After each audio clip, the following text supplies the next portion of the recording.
Step 1. Save some seeds whenever you eat an apple, or just buy some from the store. Step 2.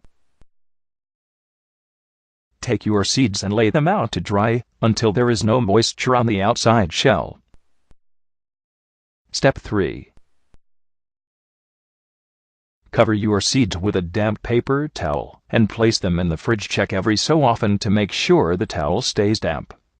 Once the seeds have been in the fridge for about a month, the seeds should have sprouted. Step 4. Put the seeds in a small cup of potting soil and remember to water the seeds to make sure that the soil is moist but not wet, or else the soil gets dried out and crumbly. Now just wait for some growth. Step 5. Transplant the newly sprouted seedling to a larger pot and keep watering daily. If you want all natural apples, do not add store-bought fertilizer. Use leaf mulch compost. Step 6. Pick a location for your tree.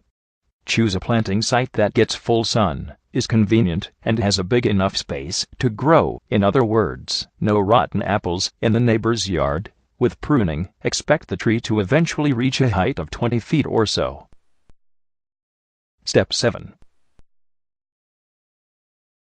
Transplant your seedling to the outdoors. Once your little sapling has gotten big enough that no one will step on it or think it is a weed, carefully transplant it without cutting off any roots. Best time of year to plant depends on location. In Zone 8 or so in warmer fall, planting can work well. Otherwise, plant in spring, once the threat of hard frost has passed. Dig the planting hole much wider than the roots to allow them to grow easily. Water the tree in well to eliminate air pockets. Then spread a mulch of hardwood chips or hay a few inches thick in a 3-foot circle around the tree. This will help retain moisture and keep grass from growing and out-competing your young tree's roots for water nutrients.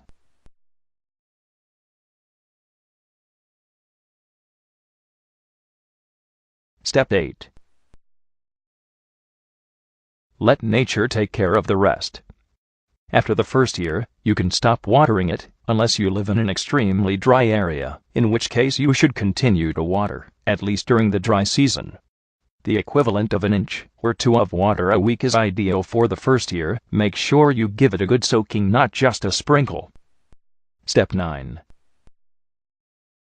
Prune as little as possible the first few years so you don't delay fruit bearing. An apple tree wants to build a lot of growth before it decides to create fruit. Its way of reproducing, so let it grow till it starts to bear. Step 10. Wait patiently for your tree to bear fruit. Eventually, hopefully, the tree will bear fruit. Apples are normally propagated by grafting because they do not reproduce true from seed, so your seedling tree is an experiment. It may produce fruit that tastes wonderful or not, but either way the fruit is unlikely to resemble the apple the seed came from. Step 11. Care for your apple tree. Growing fruit will take pruning, thinning, and keeping insects and disease at bay, among other things. There are many good books and resources to guide you.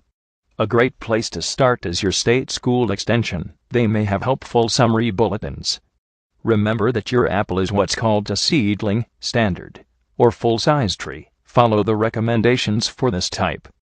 Good apples can be a challenge to grow, depending on your area, so read up on the pests and diseases in your location.